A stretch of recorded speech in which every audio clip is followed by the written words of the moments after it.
안녕하십니까. 월요일 JTB 뉴스입니다. 대기업이 발주한 군산의 한 공장 확장 공사 과정에서 하도급 업체와 거래한 인근 상인들이 돈을 한 푼도 받지 못해서 발을 동동 구르고 있습니다.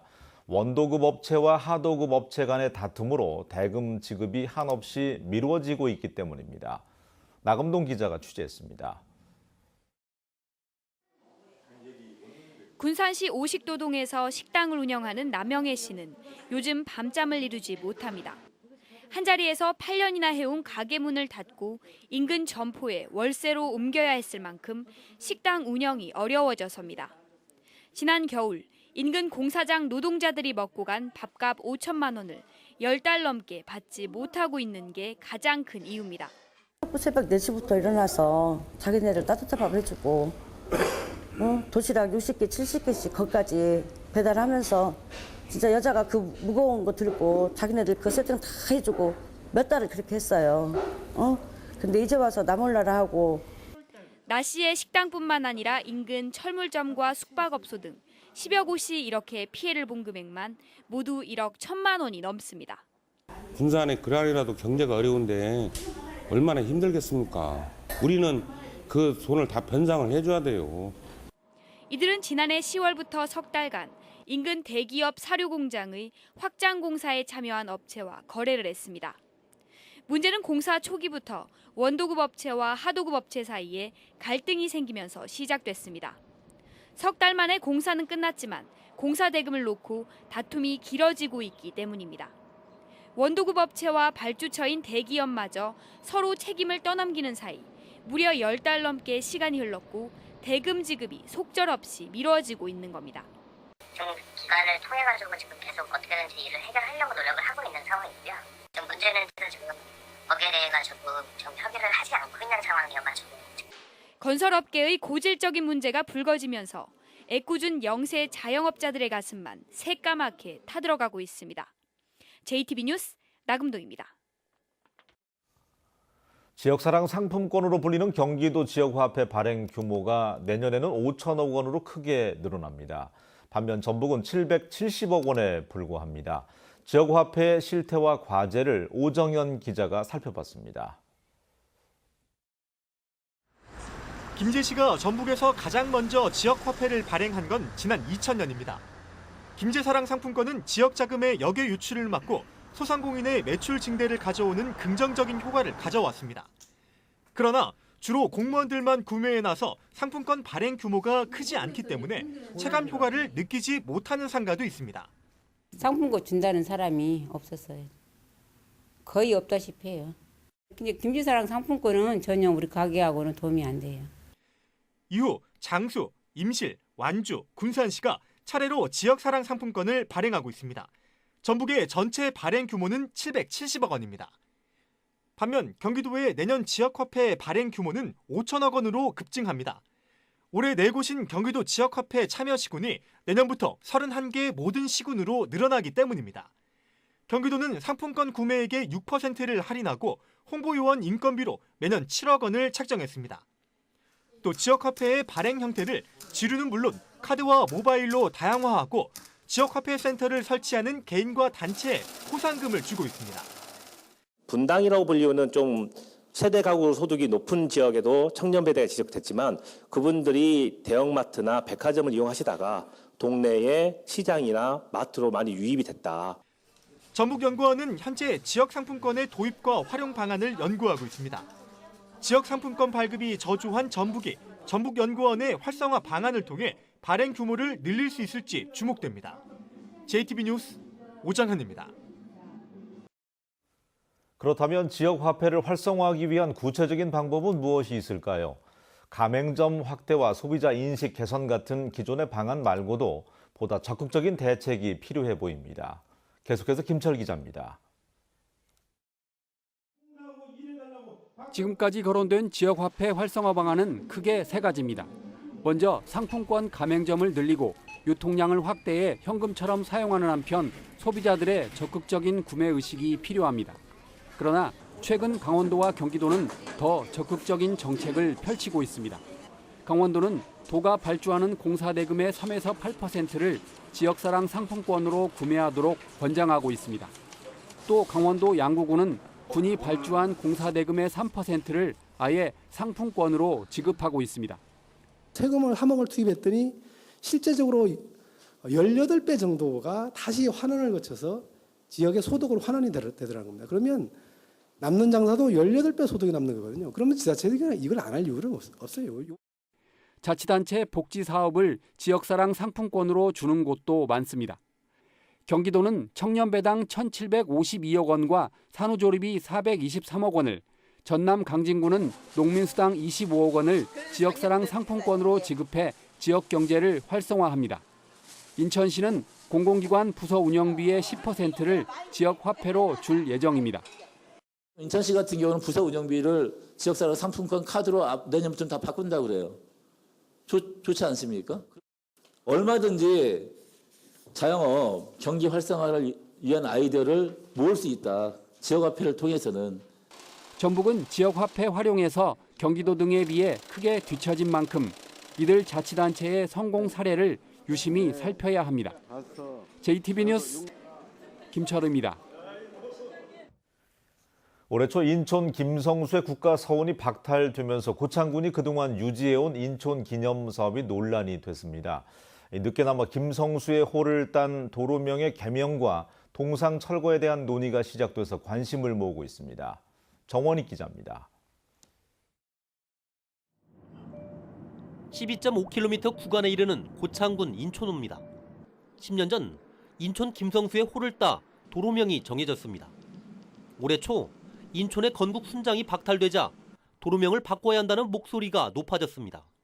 도로명 주소 개명은 단순하게 도로명 주소를 바꾸는 것이 아니라 잘못된 역사를 청산하고 역사 정의를 실현하는 것입니다. 고창군은 그동안 인천로 개명에 미온적인 반응을 보여왔습니다. 도로명을 바꾸기 위해서는 주소 사용자 절반 이상의 서명 동의가 필요하다는 점도 발목을 잡았습니다. 하지만 자치단체장 직권으로도 개명이 가능한 데다 또 다른 인천로가 있는 서울 성북구가 먼저 개명 작업에 나서자 태도를 바꿨습니다. 여러 의견을 듣고 충분하게 검토한 뒤 개명을 추진하겠다고 밝힌 겁니다. 인천 동상도 마찬가지입니다.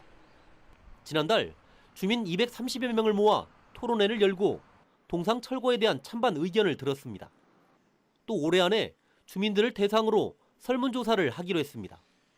도로명 저쪽 담당 부서 쪽에서 설문조사를 하실 계획이시다고 하시더라고요. 그때 이제 이 문제도 같이 좀 설문 문구에 넣어서. 국가적 차원에서 서운이 취소되고 생가와 동상이 현충시설에서 해제된 가운데 고창군이 유지해온 기념사업의 향방이 주목됩니다.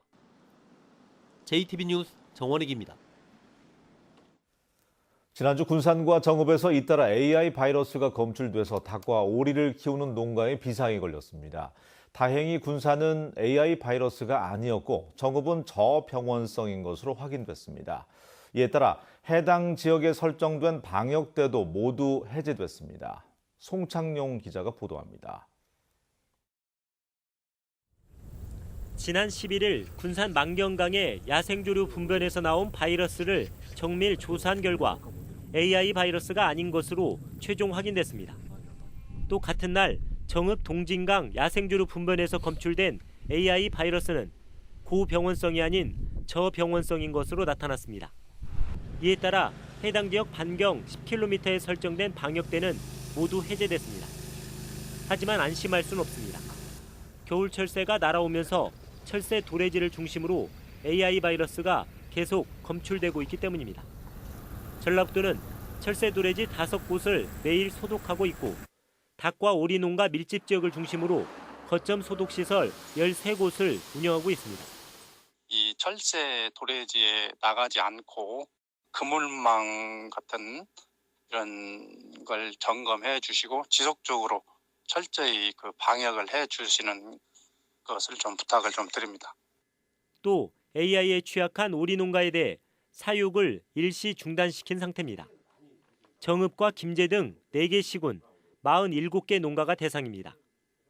전라북도는 닭과 오리 농가에 매일 소독을 철저히 하고 의심 증상이 발견되면 즉시 방역당국에 신고할 것을 거듭 당부했습니다. JTB 뉴스 송창용입니다. 정읍시 여성단체 협의회가 2018 사랑의 김장김치 나눔 행사를 열었습니다. 남원시가 1박 2일 관광 코스인 남원 예촌 조성 사업 마무리에 박차를 가하고 있습니다. 주혜인 기자입니다. 사랑의 김장김치 나눔 행사가 정읍시 연지동 여성복지관에서 열렸습니다. 정읍시 여성단체 협의회 등 12개 여성단체 회원 120여 명은 1000포기의 김장김치를 만들어 저소득 독거노인 등 100여 세대의 어려운 이웃에 전달했습니다. 앞으로 사랑의 김장김치 봉사활동뿐 아니라 어려운 이웃들을 위해 우리 여성단체 협의회에서 앞장서겠습니다. 남원시 광안로원부터 도심까지 이어지는 1박 2일의 관광 코스를 만드는 남원 예촌 사업이 마무리 단계에 들어갔습니다. 지난 5년 동안 한옥 숙박체험시설, 전통문화체험지구 등 5지구 가운데 3지구의 조성을 마친 남원시는 2020년까지 모든 사업을 마칠 계획입니다. 광안루를 찾는 관광객을 구도심권으로 유입시킴으로써 구도심권에 대한 활력을 불어넣고 지역경제 활성화에 기여하겠습니다. 청소년 과학문화체험이 순창군 청소년수련관에서 오는 24일까지 열립니다. 청소년들은 인공지능, 우주탐구 등 4가지 영역의 전시를 보고 전문 해설사의 해설을 들을 수 있습니다. 무주군 농산물 종합가공센터의 활성화 방안을 논의하는 협의회가 무주군 농업기술센터에서 열렸습니다. 40여 종의 기계 설비를 갖춘 농산물 종합가공센터에서는 블루베리, 아로니아, 오미자 등 지역 농산물로 만든 가공식품을 생산하고 있습니다. JTB 뉴스 주혜인입니다. 전국의 독감 환자가 크게 늘어서 독감 유행주의보가 발령됐습니다. 질병관리본부는 11월 둘째 주에 외래 환자 1000명당 독감 의사 환자 수가 7.8명으로 독감 유행 기준인 6.3명을 넘어서 유행주의보를 발령했다고 밝혔습니다. 질병관리본부는 독감을 예방하기 위해서 손 씻기 등 개인 위생을 철저히 관리하고 예방 백신을 접종할 것을 당부했습니다. 고창과 신안 등 서남해안 갯벌을 세계유산으로 등재하기 위한 작업이 다음 달부터 다시 시작됩니다. 문화재청은 다음 달에 고창과 서천, 신안 등 5개 시군과 갯벌의 세계유산 등재와 보호 관리를 위한 협약식을 갖고 내년 1월에 등재 신청서를 유네스코에 제출할 계획입니다. 문화재청은 지난 1월 유네스코에 서남해안 갯벌의 세계유산 등재를 신청했지만 갯벌의 상세 지도와 통합 관리 체계가 미흡하다는 지적을 받아 신청서가 반려됐습니다. 국립 새만금 수목원이 오는 2026년까지 새만금에 조성됩니다. 산림청은 오는 2026년까지 새만금 농생명 용지에 1,530억 원을 들여서 국내외 해안식물을 보전하고 연구, 전시하는 새만금 수목원을 조성할 계획이라고 밝혔습니다. 산림청은 새만금 수목원이 새만금의 친환경 이미지를 높이고 관광산업 활성화에 기여할 것으로 기대했습니다. 국보 제11호인 익산 미륵사지 석탑에 대한 관람이 내년 3월까지 일시적으로 중단됩니다. 국립문화재연구소는 복원 작업을 하는 과정에서 미륵사지 석탑에 설치한 가설 시설물을 철거하기 위해서 내년 3월까지 관람을 중단한다고 밝혔습니다. 국립문화재연구소는 가설 시설물의 철거가 끝나면 준공식을 갖고 미륵사지 석탑을 다시 공개할 계획입니다. 전주 팔복예술공장 1단계 사업에 이어서 다음 달에 2단계 사업이 시작됩니다. 전주시는 다음 달부터 16억 원을 들여서 팔복예술공장 바로 옆에 있는 폐공장 건물에서 공사에 들어가 내년 6월까지 리모델링을 비롯한 전체 공사를 끝마칠 계획이라고 밝혔습니다. 내년 하반기에 문을 여는 팔복예술공장 2단계 구간에는 유치원과 초중학생을 위한 예술 교육 공간이 조성되고 지역 주민들을 대상으로 하는 예술 프로그램 등이 운영될 예정입니다.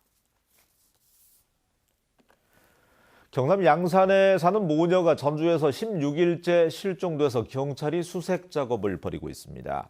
전주 덕진경찰서는 지난 4일 오전 7시쯤 경남 양산에 사는 41살 A씨가 전날 오후 딸 6살 비양을 데리고 짐을 싸서 집을 나간 뒤에 연락이 끊겼다는 남편의 실종 신고가 접수돼서 수색에 나섰다고 밝혔습니다. 경찰은 A씨 모녀가 부산에서 고속버스를 타고 전주에 온 모습이 CCTV에 포착됐고 A씨의 휴대전화 위치 추적 결과 마지막 행선지로 확인된 전주시 우화동 일대를 수색하고 주변의 CCTV를 확인하고 있다고 밝혔습니다.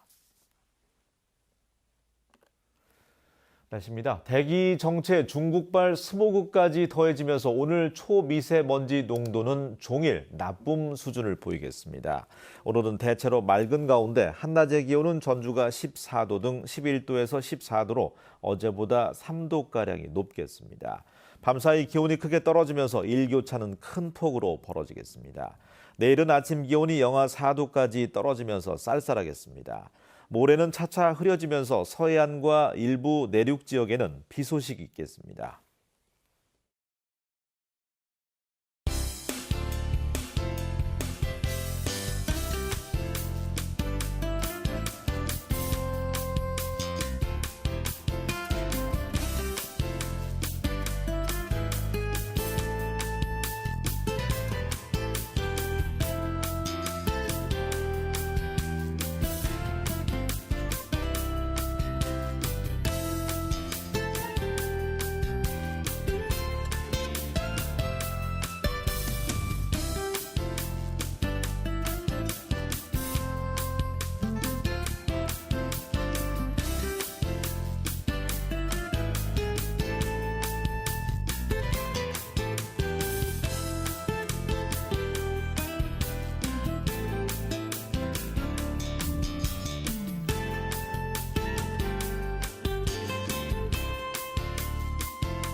뉴스를 마칩니다. 고맙습니다.